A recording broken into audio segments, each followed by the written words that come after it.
encha ya leero nkwaniriza munafe ali ku mukutu ku lunaku lwakuna ennaku z'omwezi 13 omwezi guno ogw'omunaana omwaka 2020 tuze nateera mu munye ku machanga tukuletedde ekitundu kino ekya akalulu 2021 matukutuusirizaako ensonga z'ebyobufuzi n'obukulembeze netwongera n'okutematema okakasa nti oyongera okunnyonnyoka ebintu nga bwe bitambula mu kisawo ky'ebyobufuzi. Amanya nze Tusima Apollo omutesitesi olw'omwanjuzi nkwaniriza mu kitundu kino era erudde eri waliyo muganda wange Muhammad Wamala naye okulaba nga atutuusaako ebifa erudde eri twongera okubaganya ebirowoozo n'okutegeera ebintu nga bwe biyimiridde akalulu nga kongera okulabika nga kasembera. Olunaku lw'eggulo twalabyeko era embeera yayongedde tulaga nti ekintu kyongera ku ebbugumu lyeyongedde erudde eri mu kibiina kya National Resistance Movement tebanaba kufulumya list y'abo abasunsuddwa okuvuganya ku bifo ku kakiiko akasingayo obukulu mu kibiina kya National Resistance Movement giyite Central Executive Committee. Tusuubidde nti olunaku olwaleero wezinawerera essaawa 6 tujja kubanga tumaze okutegeera ani asigaddemu mu lwokaano oba ani gwe basudde erudde eyo. Ebyo nabyo katubirinde nakutegeeza nti okusika omugwa kuli ku bifo ng'ebya vice chairperson ku national then ne ekyabakyala okuli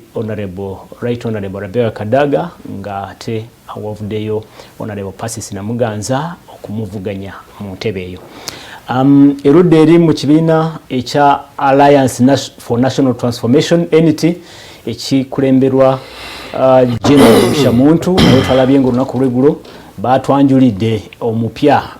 omunene omupya mu kibiina ekyo ate nga ye yali leader opposition kulira oluvuganya government in parliament honorable Winnie Chiza ate nga ye mukyala omubaka owa district e Kasese. Bamwanjulidde ku kitebe kyabwe wano ku Buganda Road mu kibuga Kampala era n'awera nti baali balowooza nti abivuddemu ebyo kulwanirira eddembe ly'obuntu n'obwenkanya akyaliwo era akyaliwo ddala. Mu mbeera eyo n'erudde eri twalabye yaliko minisita w'ebyobutebenkevu Lieutenant General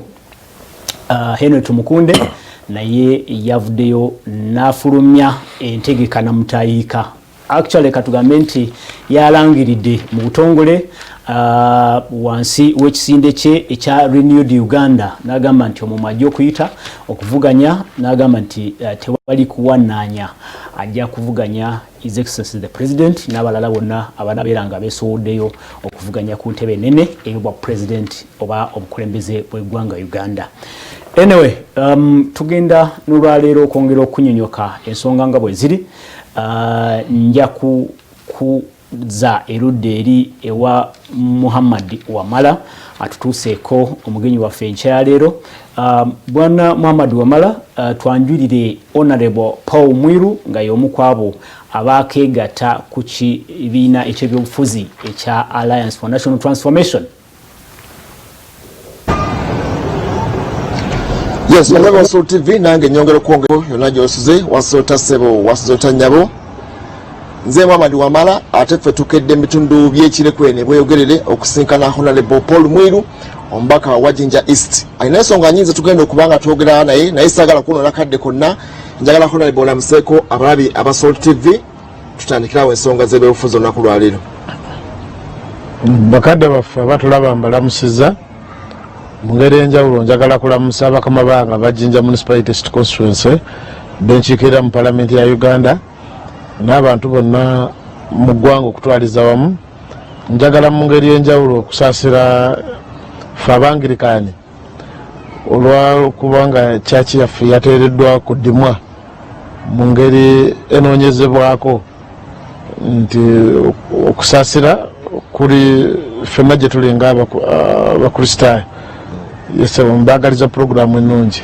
Weewaawo Honorable twala tutandikirawo wennyini gwe ebyobufuzi obiraba otya we tutambulidde wano. Wiiki ewedde akakiiko ak'ebyokulonda kafulumya guidelines nga katunuulira ensonga za COVID-19. Mwe ng'abali ku ludda oluvuganya gavumenti kubanga already waliwo statutory instrument eza ministry ebyobulamu ng'egamba baagala abantu 10 naye isi yagaye nti yakkiriza okugenda ne minimum number okuba enkuŋŋaana gwekyo kyogerako kyonalipo. Ekyokusookera ddala twakkiriza mu kusooka ne tugamba nti obulwadde bwa covid gavumenti abakugenda batulaga nti weebuli ne tusaba nti baleeteko lipooti tulaba n'abakugu abalala bajekkeneenyeeko gavumenti eyaleeta ne tukitwala nti ndowooza obulwadde weebuli netukitwala bwe tutyo naye ekyennyamiza nti akikyuka ebyokulonda kale bw'obuyinza tuyita mu paalamenti okulaba nga takola ne minisitule y'ebyobulamu okuvaayo okulambika engeri okulonda gye kunaatambuzibwa. Ekizibu ekirimu kiri kimu kyokka nti guidelines ezo nga bwe ziri obuyinza ate bulinga obwaddiziddwa poliisi okuteeka mu nkola guidelines zino nga kiringa nti poliisi egenda okukubiriza ebyokulonda madala mu bitundu ebimu nga NRM lwe babeera betuvuganya nabo babakkiriza okuba enkuŋŋaana nga bwe baagala naye wekituuka ku ffe nga batugobaganyanga mulema bakubatiya gaasi walaba embaale muganda ffe Kyagulanyi kye bamukola olaba mu bitundu ebimu naye ate nga bo newalaba enekobokewa mwanyinaze ba Honorable Anite babantu omusoga akyetali kukubira ly'abantu abantu baali bangi nnyo bamwetolodde nga teri kiriwo kibakolawo era bamala okumenya amateeka yavaayo buvi ne yeetonda ye tebamutwala mu kkomera lwakuba yamenya amateeka. Tulowooza nti amateeka ago agati okyoka ebyokulonda oba guidelines ezo zijja kgenda nga zimenyebwa ab'ekibiina ekiri mu buyinza ekya-NRM ate ng'abalala bo bavunaanyizibwa ne mu mateeka. So tukiramu okutaataganya kampeyini zaffe ng'abaludde oluvuganya ate nga ziyamba ab'ekibiina kya-NRM okutuuka ku bantu okutawe kulyawo. Olaba otya we tulaga kubanga bagenda banominatinga ng'ennaku z'omwezi 12 ne 13 omwezi ogwa October then presidential ziri 2 ne 3 November otandikidde wano nga embeera bweti bweri kuba mukyagezesa bugezesa gwe olaba nteekateeka ki we tugenda tutuukira wali myezi 2 oba 3 mu maaso awo. Ekisooka tugenda mu kalulu akalulu kalina okubwa abantu abategedde bye tubagamba biki bye tuyimiriddeko nga abesimbyewo oba abanoonya obukulembeze. Of course kyannaku nti akalulu kajja kubwa naye nga betukasabamu tebafunye mukisa kutuwuliriza nga ffe abanoonya obululu. So nze ndowooza nti abantu bajja kukola decision nga zaabwe nga obeza balonda muntu abamwagala bamumanyi bamulako naye nga tebakuba bantu kulwa program because obudde obujja okubeerawo n'okugira abantu ogenda okuba campaign eziri open kijja kutegeeza nti abantu bajja kufuna mukisa kutuukirira bantu bakuba mu campaign.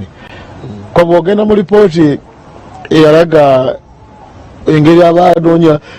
obululu okugeza ku presidential gye batuukawo ku bantu gyereraga nti actually abantu basinga tebaweza even ebitundu 37 buli ku 100 kubanga bali out ku bantu bebasabamu obululu. Actually balaga I think President Museveni yali out yali akozesa n'ennyonyi to around 32%. Awolde oluvuganya nabaga nti batu reaching out ku 19% of the voters ate mu normal campaign. Kati olwala bwe bakugira n'okugamba nti bagenda bakube campaign ngeri scientific kitegeeza nti baza n'okuta reaching out ku 10% abagenda okuba obululu. So either obululu bunaaba free and fair ekyo kijja okusigala okwebuuza. Ekigambo scientific ekireese obuzibu mu nteekateeka eno kyemwekengedde kye mutya oba mwagala babati kuba ekirwadde gye kiri kiki ekyandikoleddwa mu kaseera kano kubanga state of emergency teyasobola kubanga erangirwa mu ggwanga lya Uganda. Nze mu ndowooza yange bwe wali gavumenti okugidde abanoonya obulungi gye batambulamu ne campaign period yalibadde yeeyongeramu because obanga otegeeza nti omuntu agenda kuba campaign ng'ali mu scientific election tagenda kuba public rally tuba tuyita abantu wamu ne twogera nabo ne tudduka ne tweyongerayo kati kitegeeza nti either tulina okuyita ku mikutu ng'egya radio egya TV okulikinga out ku bantu abasinga President Museveni yagamba nti agenda kugula buli maka TV maya radio okusobola okuwulira tetunnaziraba. Nze ndowooza nti enkola ejja kusobola okukosa abapya abavuganya ate ng'eyamba incumbent anaabaliwo okutya we kuli. Kati mu kyonna kubanga tekyasoboka kubanga exercise daima ne road map ya east bo mwayongedde ne muyisa ne constituencies empya nazo ziteekeddwa okubanga zongera ziteekebwe mu kino akasooka ebyokulonda tubulaba nga katuuse ku kisenge ko mukawabula mutya. Ekyokusookera ddala nakyo kiri ku bantu baffe. Ffe twali ng'abali kakiiko k'ebyamateeka mu palamenti twali tulabye nti eriyo obudde bwe twafiirwa nga tugeze mu covid akakiiko ebikola ne kakendeeza activity mu ngeri efaanana bwetyo. Twali tulowooza nti obudde obwo bwali buteekeddwa okompasating akakiiko ebyokulonda because naruli twali tugamba nti obudde bwali bwenda ba presidential candidate bwali tebumala kutuuka buli mu district okubanga baba bazitambuddemu. Kati olwaleero bakugidde n'okutambula ate obadde obudde bwe bumu kitegeeza nti abaddewo okumala emyaka 35 agenda kuba yaganyirwa mu mbeera eno eya scientific. Ebeera ekyogeza abantu obwama nti zino kampeyini ziyamba ba incumbent naye teziyamba bapya bazze mu kampeyini eno. So naye ng'obululu ekibuteekesebwawo kwe kulaga abantu ngeri gye baagala okufugibwamu. Kati bw'oba abantu abagenda okusalawo tobadde bapya mu kisagenda kwogera gye batwala puroguramu zaabwe naye kijja kuleka nga waliwo omuwaatwa mu ngeri ya demokulasiya. Omulabe wa Soul TV tulina Honorable Paul Mwiru tuli eno makage mu bitundu by'Ekireko ene bweyogereye abadde ayongera ku nsonga nnyingi nnyo. Tugenda kuddako mu studio tulira ate Honorable Bernard Atiku kubanga almost bagwa mu kifo kyekimu bonna baliko banna FDC ate nga badefectinze ono n'agenda mu kibiina ekya anti ate Bernard Atiku n'addayo mu kibiina ekya NRM. Tugenda kudda mu studio katono nnyo soke tuleeko Honorable Bernard Atiku ate tugenda kudda oluvannyuma twongera okuba tukwasaganya ensonga za defections n'amaanyi bagenda gafuna batya atujja kugaana ku nsonga endala ez'ebyobufuzi. Katuddako mu studio katono nnyo olaba tugenda kuba tukomawo nawe oluvannyumako twongera okulambula ensonga z'ebyobufuzi. Atulaba ku Soul TV tukulisaayo erudde eyo bitundu ebyebweyogerere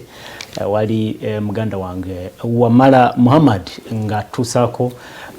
Honorable Paul Mwiru mbaka wa Jinja Municipality awolyawo ng'alina entegekaawo zanyonyola nga bwalaba ensonga nga bwe ziri erudde eyo. Tukyali mu programu Omunyu ku makya amanya zetusima Apollo kankwanjulire Atiku Bernard, Honorable Atiku Bernard mubaka wa Ivu County mu district ya Arua ate yomu kuba baka oba banabyabufuzi abakyali abagole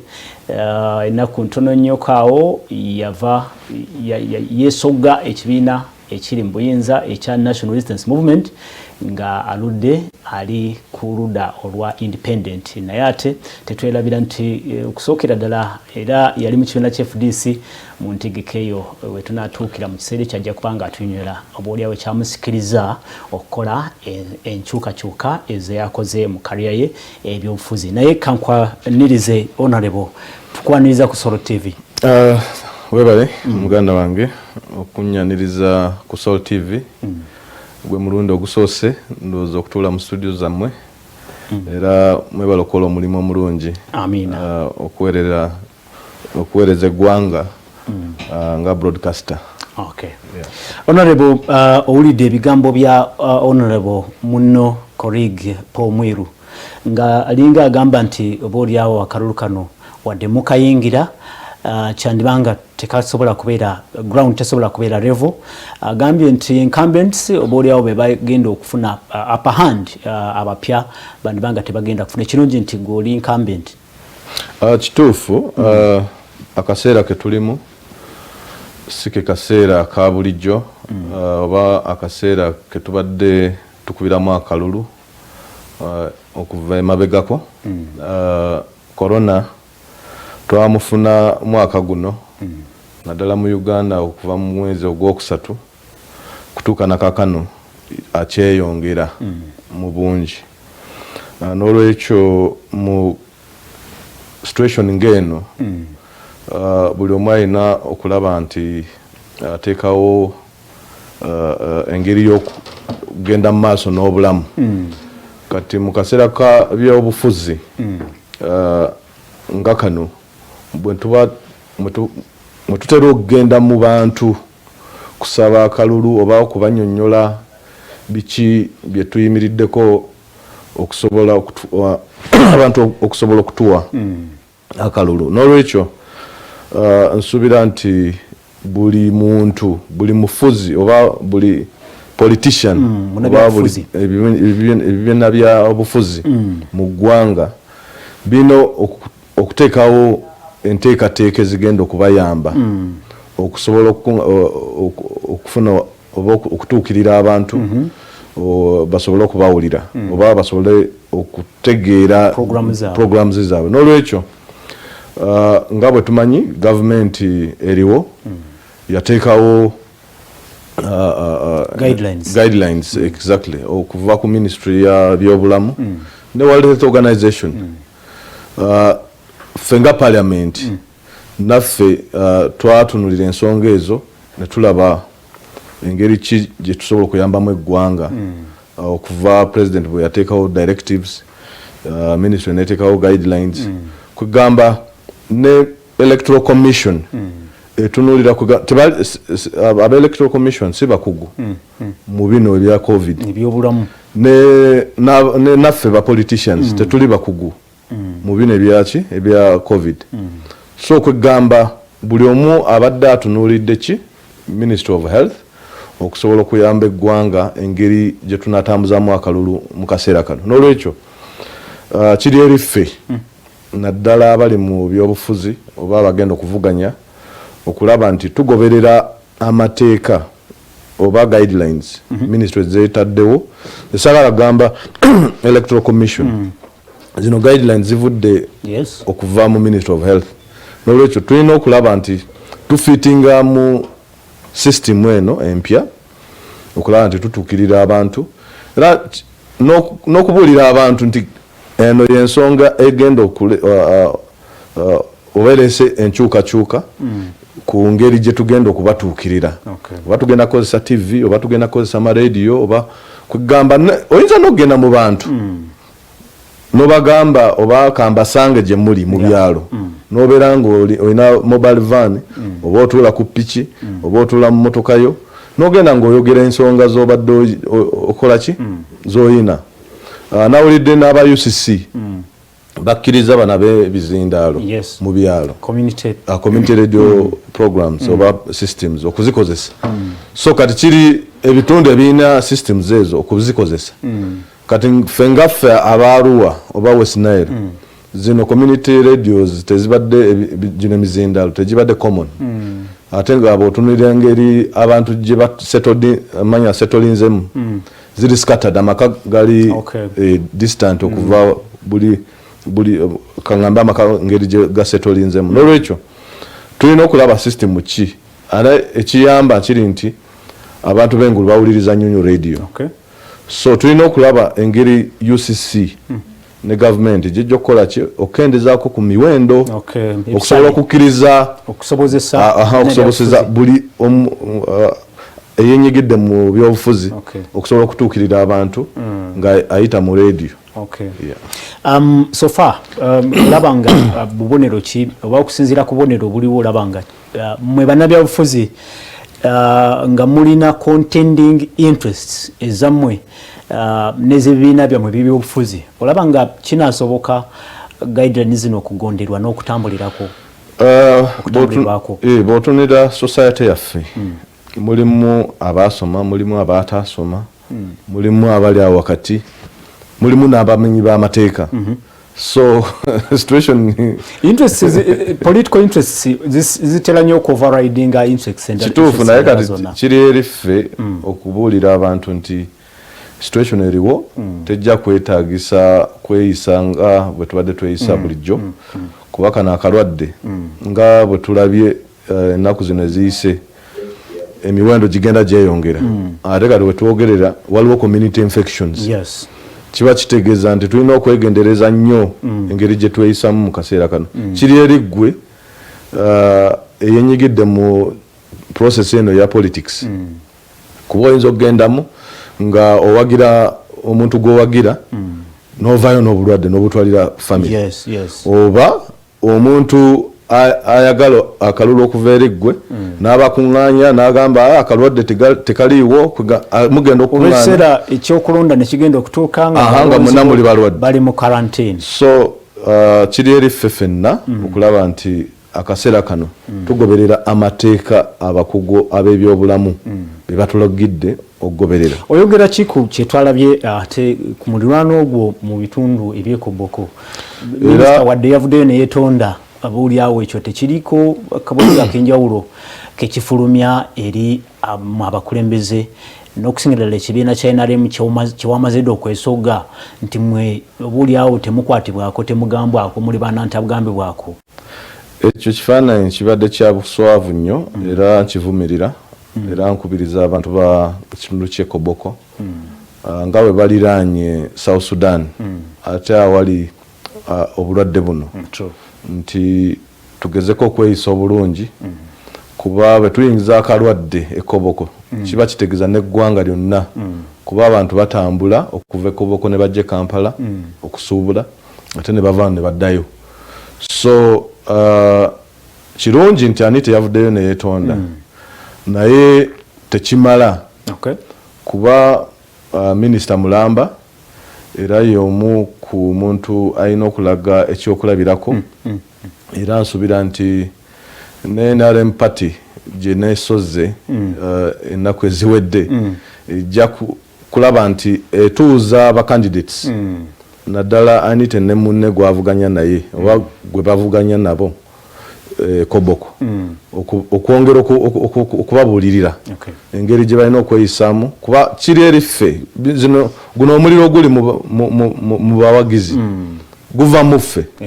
naye bwe tubabuulira nti mukakkane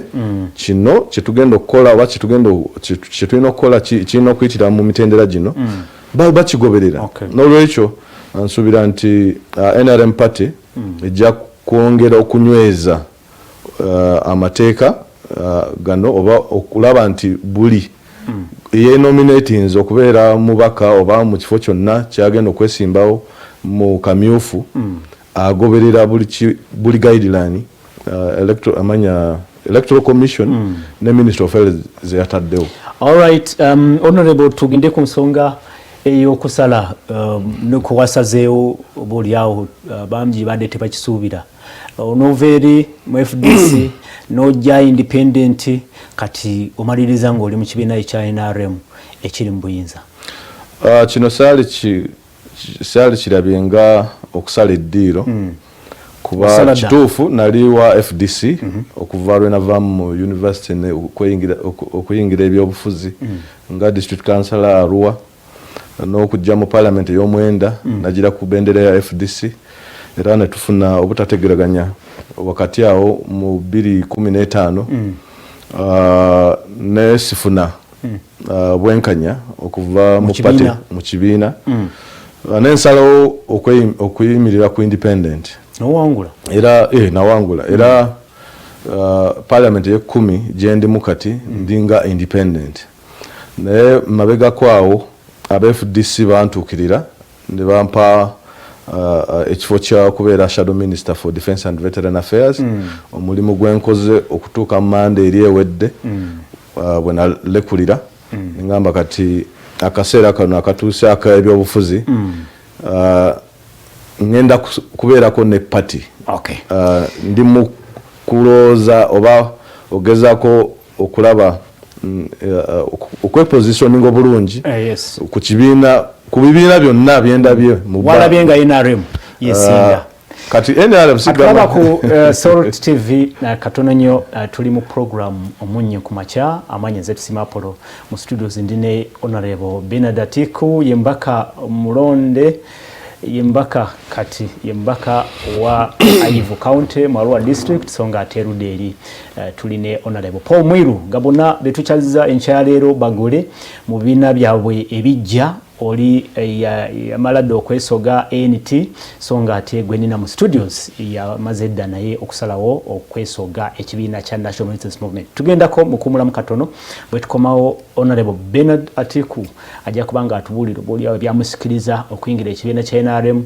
ate neruderi Honorable Paul Mwiru naye atubuulire biki obuulyawo byasuubira mu kibiina ekya Alliance for National Transformation. Tova ku Salt TV tukomawo.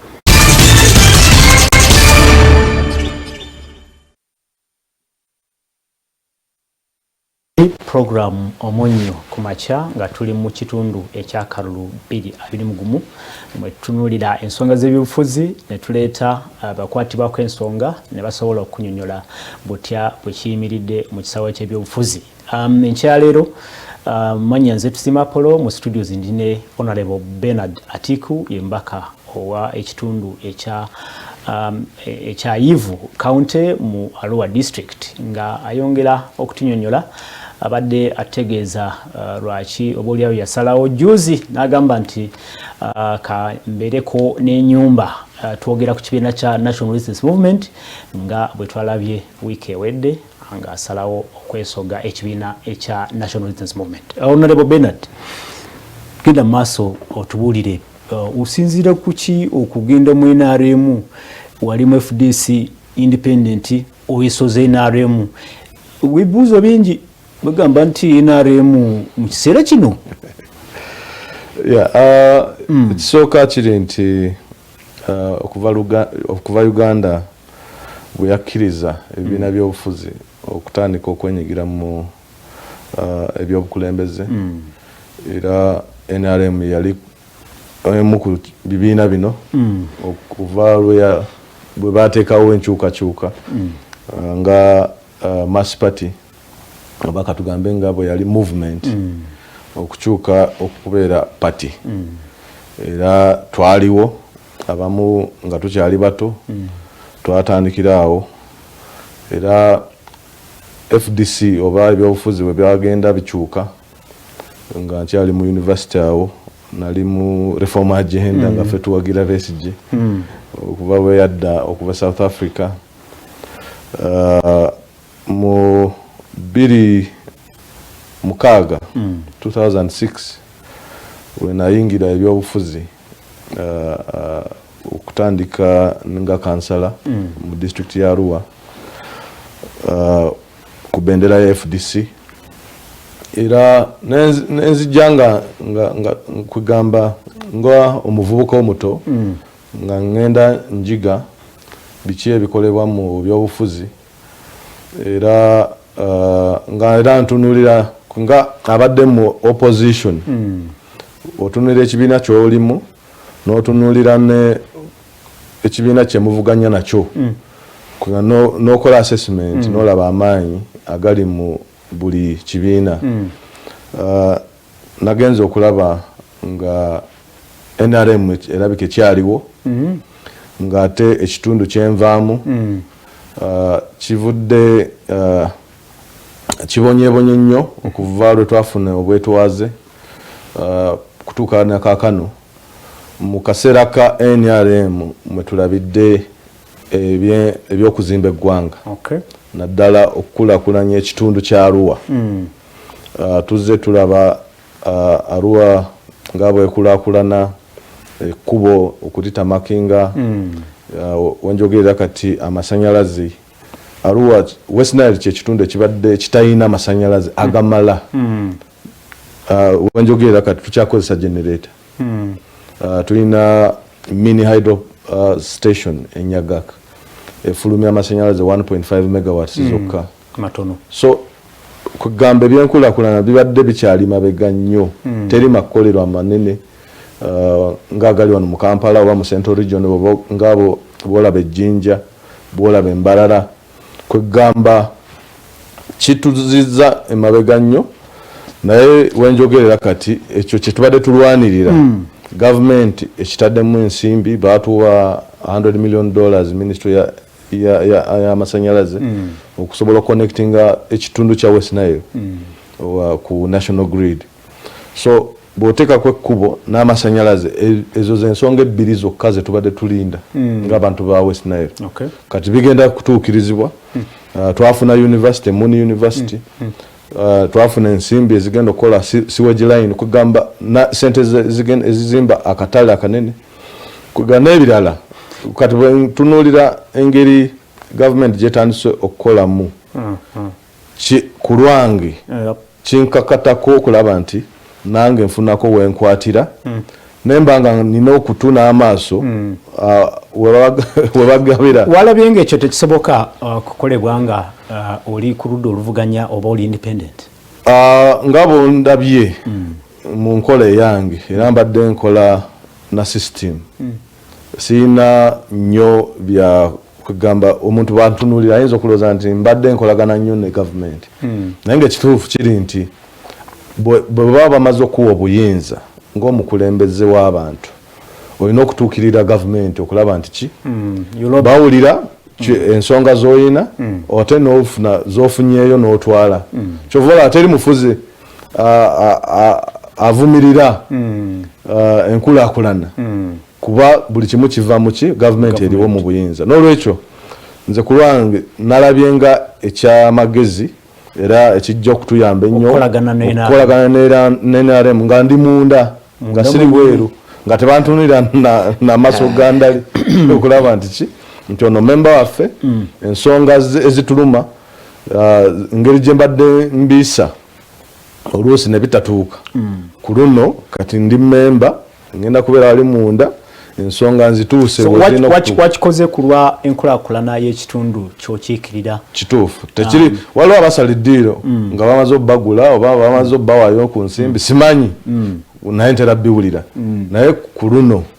nasaze ku lw'ekitundu kya Arua ku lw'ekitundu kyenkulira ku lwa ebirungi byentandise okulaba nga bijja Arua okufuuka city oba ekibuga ekikulu kirina meaning ya maanyi eri abantu ba West Nile kuba kati n'amasanyalaze nga ogataddeko kiba kitegeeza nti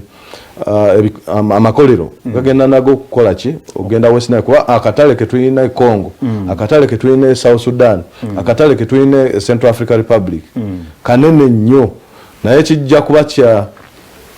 buyambi nnyo eri abavubuka aba West Nile okusobola okufuna emirimu. Abavubuka badde balina okutambula okuva Arua okujja Kampala ogenda Ejjinja ogenda Mbale oba Mbale okunoonya emirimu naye ku luno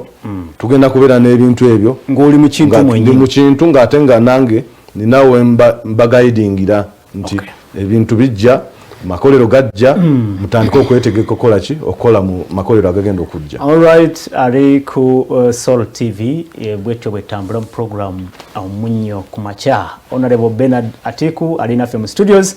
Twagala ate kusala tuderi muganda wange Muhammad Wamala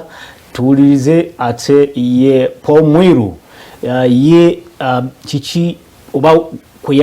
kweyasinzidde okuga nti ate yeesogga ekibiina kya Alliance for National Transformation. Olaba Paul Mwiru tuwe ekirowoozo kyo gwe wasinzidde ku ki okusala okudda eri bano babano bo ate nabo babadde baliko n'ensalawo yaabwe bwe basazeewo okuyingira ate ekibiina ekya National Resistance Movement.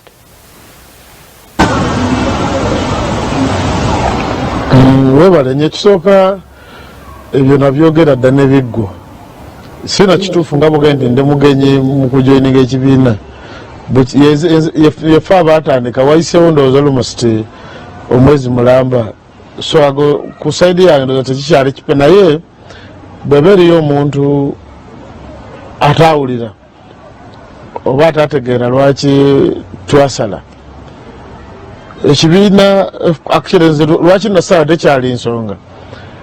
njagala kwogerera lwaki ndi mu kibiina kya Alliance for National Transformation.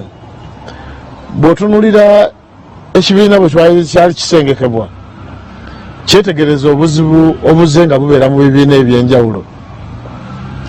nti bw'otunulira ebibiina bino byonna kizibu nnyo okwawula omukulembeze w'ekibiina ku kibiina. Ekyo kireetedde okubanga omukulembeze w'ekibiina abanga avuganye n'ekibiina. Yesu bw'otunuulira ssemateeka w'ekibiina kya Alliance for National Transformation akugamba nti anaabanga omukulembeze w'ekibiina ajja kuba teyesimbawo mu elective politics.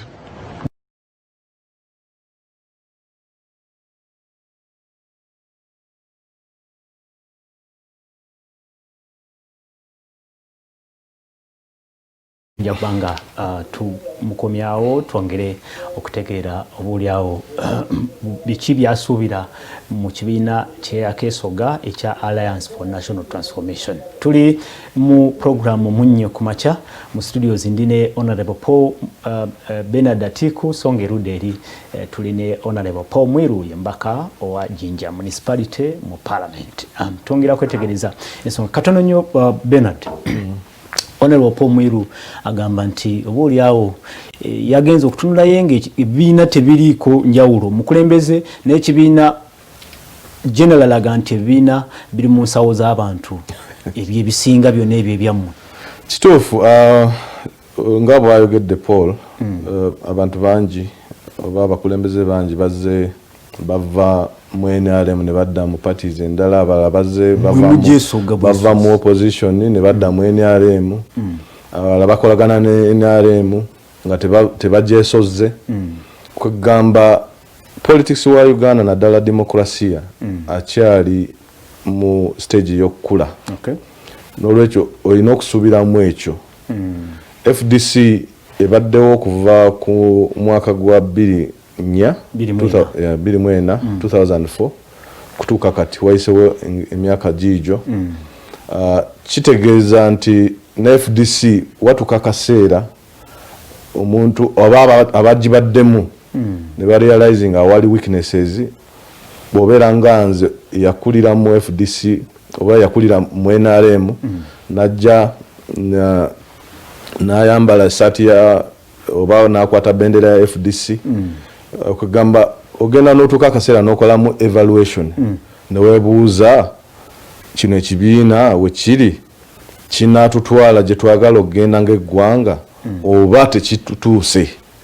So FDC ku top leadership ebadde n'ebizibu byayo. Naffe ababadde nga ba members tubadde tutunuulira ambitions ze tuyina tunaazituukiriza bwe tusigala mu kibiina kino. Obukugu bwe tuyina kati bwandibadde bututuusa wala naye tetulaba engeri gye tugenda okugendamu mu maaso. So okugamba buli omu abeera n'ensonga ze zaatunula mu kibiina kyalimu n'olaba oba okusigala oba okugenda mu maaso mu pati ndala. Nze bwe nafunamu obuzibu n'ekibiina kye nalimu ekya FDC n'enkita nenzijja ku parliament nga independent nengenda mu maaso n'okukola ki nga mbawaddemu akaseera. Nabulirako abamu ku bakulembeze ba FDC ne bagamba njagala baneetondere kuba ebigambo ebyayisinganya ebyayitawo ebimu tebyampisa bulungi kuba nemanyi n'abantu bange banonda mbamanyi, naye omukulembeze wa pati bwatuuka mu kitundu kugamba nakuyisa bubi ng'ate naawe ensonga ze wali omutwalidde nga tazikozeeko. Oluvannyuma ne bakizuula nti ate baakola ensobi ne batavaayo kwetonda. Kugamba z'ensonga ezimu kiwadduka mu FDC okakasa nti NRM tekiriyo gye kiri yoba nakuwuliriza. Kugamba nze kiba kikola ki kinyamba okuva mu kibiina okugenda mu kibiina ekirala ne pride ne integrity ngeri intact kuba nasitinga ku nsonga zange ze bataakolako nengamba kankite nkirekeraawo nemberamu nebbanga kumala emyaka kati gino gigenda mu 5 nga neerowoozaako okulaba ki kinina okulaba direction gyerina okutwala. Kati olwatuuse okusalawo okugenda mu NRM natunulidde ensonga nyingi nga bwe nnyonnyodde emabegako ebyenkulaakulana ne pati ngeri gyeyimiriddemu. Nsuubira nti nayise test esooka ey'okufuna nomination okugenda mu kamyufu wa NRM era bwe nagiyitamu kiba kitegeeza bajja kunkwasa ki bendera ya NRM era bwe general election bwe nagiyitamu kiba kitegeeza nti kati ki nja kuba ntuuse ku mutindo omulala ogw'okukolera eggwanga nga nkozesa bendera ya NRM n'ekitundu gye nkiikirira. So kugamba nina ensonga nyingi manya stages nyingi zentunuulira nga kijja kuyamba abantu bembadde nkola nabo okutunuulira engeri gye ntambulamu mu byobufuzi okulaba nti omuntu yali mu pati bweti najja n'abeerawo ku lulwe n'agenda n'esoga pati ndala akyali nga bwe yali oba yakyuseemu. N'olwekyo kiba kituyamba okuzimba abakulembeze okuzimba ebibiina n'okuzimba eggwanga nga tuyita mu bantu abatuufu abalina omutima gw'okuzimba eggwanga. Oyogedde ku kigambo integrity mu bannabyabufuzi ndowooza ye commodity badde very scarce nga tesankasangika. Kituufu. How do you evaluate politicians betulina olunaku olwaleero nga musala nga mudde eno musala mudde eri musala anyway okusala yandibanga right naye integrity yammwe yo ezenga ebeera questionable. Kituufu buli mukulembeze abeera ne characteristics kiri eri abalonzi okutunira omuntu gwe mulonda agenda ku platform eya national leadership ayina mitendera ki oba tabaswaze tulina ababaka abakwatiddwa ne basibwa oba abali mu kooti nga benyigidde mu kulya enguzi. Tulina abantu abakola mu offices ababadde balina kuweerera abantu ne baddira omukono ne bagwatisa mu nsako ne beyamba. So kugamba kiri eri abantu okulaba personal decision era values engeri omuntu ijezingemu. Ali ku Soul TV Buterevu tuli mu programu munye kumacha tuli mu kanyumiro akarubira abiri mugumu tugenda ku da side eri ya muganda wange Muhammad Wamala ate tufune ku Paul Mwiru ye agamba ki wabadde tuuse ayongerezeeko. Honorable Paul Mwiru oli Buterevu ku Soul TV genda maaso omwalirize ku nsonga yo mu dakiika 2-3. Nabadde nkulaga nti ekibiina kya Alliance for National Transformation kyendimu olwaleero twetegereza ekiremeseza ebibiina okukula okweyongerayo abantu ne babyovashadowinga ne babeera banene okubisinga ne tulaga nti abakulembeze abaali mu bibiina ebisinga bavuganye n'ebibiina byabwe era n'abanga oli yeetunda okusinga ekibiina kyalimu. Kyekyatukoze okugamba nti chairman w'ekibiina oba chairperson w'ekibiina nga mu Alliance for Transformation yabeerawo ow'entikko aba talina kifo kyonna kyavuganyako mu kibiina ng'ekigendererwa tuadressinga eyo confusion okibaddewo kwadde osanga ebibiina ebisinga nga tolana ku kibiina owulira muntu yeyeetunda netuka ekiseera nga kiba kizibu bamemba b'ekibiina abali mu kibiina okuvugana n'omuntu aliwo ku kibiina n'obudde obusinga obumala oli n'amala ng'avuganye n'ekibiina kye okusobola promoting ekibiina. Ekyo kigenda kulaga nti demokrasiya mu kibiina kya Alliance for National Transformation agenda kuba akula kwateri muntu abaana bakotogedde ekibiina kye kisooka. Ekyokubiri y'ebyobufuzi engeri gye tubitunuuliramu nti wabaddewo enkola bulijjo y'ebyobufuzi nti enkola tugeze ebaddeemu nti mwenna mutunuulira nga tugeze oli bwagamba nti tegenda kuba nkola yaguguba mwenemo gye muli ogendamu abatagikiririzaamu oyo aba bamuguze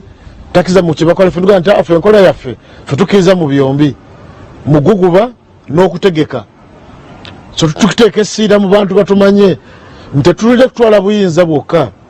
naye tulina tuba tuta obuyinza tubukolesa tutya. Yensonga lwaki nenkaliga muganda wange Atiku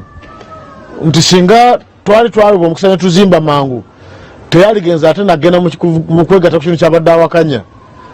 kwa yakulaze nti bali balinga ab'amaanyi teri gye bagenda bagenda omukisa guzze bubi tufunye omukisa okuzimba ekyo kyajja okuba nga yeyagaliramu ng'obudde bugenze. Ffe mu Alliance for National Transformation twagala kuzimba Uganda ekolera buli omu abo abali mu NRM because tumanye bangi nnyo mwe bali mu NRM nga amaanyi gabawedde balabanga nti tena gyegenda nga Buganda ffe bwagala naye yalabye nga yenge tena gyegenda n'agyesogga. Ffe twagala kuzimba kulaba nga Uganda gye tuzimba buli abaasa okuba nga asobola okugyeyagaliramu. Ekyokubiri kwe kuteekawo ebyobufuzi ebiwa buli muntu ekitiibwa oba giyita politics of civility nti oli waba takkanya naffe kati ng'ekyogeza muganda wange Atiku agambye nti nayingidde NRM si musango ddembe lye tumwagaliza bulungi gy'agenze aba tumanye nti niwabanga asagambye nti nyingidde naye omukago w'amaanyi saanayo ffe tumwaniriza gye atwegatteko so tusobola kumuvuma nti ate ono yagenze atuddemu olukwe akoze ati Honorable Mwiru tusiima byakoze ng'abadde mu ludda oluvuganya kwa muganda tubadde naye mu byobufuzi agenze tumwaniriza kati yenjawulo essira lye tusinga okukola mu byobufuzi tesobola teeka siira mu biki bibi kati ng'obadde ombooza nti lwaki wava mu FDC nali nayo yanzimba bye yanzimba nange nenyuma bye nagizimba ebyange nayo byaggwa mbagaliza bulungi ng'ekibiina ky'ebyobufuzi sisobola kuteeka wadde dakiika 5 kunnyonnyola bubi buli mu FDC kuba si bizinensi yange obulungi obulimu baina abagyogerera osira kulaga baana Uganda ntaddewo platform kaba afudde mu opposition nayo nayingira NRM kumulaga nti eri gyogenze ate ovudde mu flying pan n'ogwa mu muliro eno gyotabadde tadde birowoozo ewaffe tutaddeyo omusingi okulaba nga twaniriza buli omu tugenda okuzimbira ebyobufuzi ate ffe ewaffe eyasookamu naze leero tumutwala kyekimu tetwagala kuteekawo eyo sense of entitlement nti kati ngaekyokugeza nti owekitiibwa gundi ati kuba twegattako olwaleero tumutuliranga saabu memba nti azereeta bino twabijja kuba byebisinza okutebina byebyobufuzi nti mulimu bwe bananyini kibiina buli abeegattako alina kuyingira nga saabu memba ge makulu agali mu kibiina kya Alliance for National Transformation olwakadde statement yesembayo n'obubaka eri bannayuganda ekola ki Honorable statement yesembayo ne bannayuganda obubaka obusembayo lwaki mutwala nti omuntu ateekeddwa okuba nti yoyo kubanga waliwo ne beegayira okwegayiriza okuddamu okukima empapula kati okwesima kuba president lwaki ekyo kibeera bwe kituma opposition ne mukyataba nti buli omu asobola okuba nti yeesima ku kifo kyonna okusinga okwegayirira abantu nti jangu esimbewo kati ffe waffe mu Alliance for National Transformation twaggulawo okunoonya omuntu yesimba kuba president yali muntu omu gye n'omugisha muntu yajja empapula n'azijjayo era nga bwe twagamba ffe gye tulinze kwe kulaba oba wanaabawo enkolagana wakati wa abatakabanira enkyukakyuka mu ggwanga abalala okulaba tusobola okuyunga amaanyi okuba n'omuntu omu akwata fulaga ffe tulinze biri ebirala ebibadde mu bibiina ebirala ebyo si bizinensi yange nze yange ya Alliance for National Transformation okulaga nti ffe waffe tuli batebenkevu bwe tukolamu ensonga zaffe twaniriza buli omu ate eriyo obwenkanya okulaba nga tutambuza eggwanga lyaffe nvumbawumba nga ŋŋamba nti ekibiina kya Alliance for National Transformation kitadde essira mu kutwala obuyinza naye tuteeka n'essira mu kukolesa obuyinza obwo nga tubututte yosali tugamba nti enkola y'okuteekateeka abantu baffe ng'abakulembeze ensonga nkulu nnyo so adde abatubuuza nga temutambudde nnyo tutadde essira mu kunoonya obukulembeze then tugateeka n'essira mu kunoonya abagoberezi so ati kibakola kyaki notosobola kunoonya basumba nonoonya ndiga ziyinza okuwera naye nga teryagenda kubuulira byebeesa obutabanko mu bibiina ebisinga njagala kubeebaza buli omu asobodde okutuwuliriza njagaliza ne muganda wange Bernard Atiku bulungi gyagenze naye bw'aba alaba nga tebigenda bulungi talwa newaffe eriyo ekifo kye mu Alliance for National Transformation twakuzimba Uganda mujagenda okweyagaliramu mwebanyo mwebalire ddala tulaza nnyo Honorable katudde ate mu studio tuli ku Soul TV ate program omunyo ku makya ekyagendera ddala mu maaso tulina eddakiika emyoka tukusiibule naye Honorable Bernard Atiku ekigambo kimu kyokka ku Alliance for National Transformation values zibalinga abakulembeza mu NRM walabyeyo values NRM kibiina kyekyatandikawo katugambe ebyobufuzi naddala ebibiina bwe byagendera okuddamu mu ggwanga kyo kyaliwo kitegeeza already balina omusingi kwegamba omuntu ali mu situation eyo abeerako n'ebintu bingi byatakola bulungi n'ebingi byakoze obulungi bibeera byakuyigirako naye nga bwe ntunuulidde Alliance for Transformation yavudde mu FDC naye ate nga bamembers abasinga aba FDC nabo baava mu NRM kiba kitegeeza nti NRM yetaddewo omusingi ebibiina bino okuvaayo okusobola okukula nabo okuvuganya okusobola okulira eggwanga n'olwekyo sibula n'okusibula honorable NRM eringa sekadde oba namukadde jajja ayina amagezi ku buli kimu era nsuubira nti ffe ng'abavubuka tujja kuuma omusingi ogwo tuzimbe ekibiina kino kigende mu maaso n'okukulira eggwanga n'okutereeza ebibadde bitayita bulungi. Atulaba ku Soul TV akadde kaffe ko kaweddeko naye era nkakasa nti munnyo ku makyagu kyagenda ddala maaso munebyobufuzi bubanga oli eyo jangu wano ku Soul Media osobola okuleeta programu zo tuzituuse eri abantu bo omwaganya gukyaliwo tuukirira management mu ntegeka eyo tusobole okulaba nga programu zo abantu bazitegeera erudde eyo. Amanya nze Tusima Apollo nteekwa kwebaza mwenna ababadde ku mukutu abadde mutulaba ku Soul Media so nga ate nebaze n'abagenyi baffe Honorable Paul Mwiru MP wa Jinja Municipality nebaze mukama wange Bernard Atiku omubaka wa Yivu County tujja kudda olunaku olw'enkya tugenda mu byemizannyo mu munnyo tova ku mukutu tubasi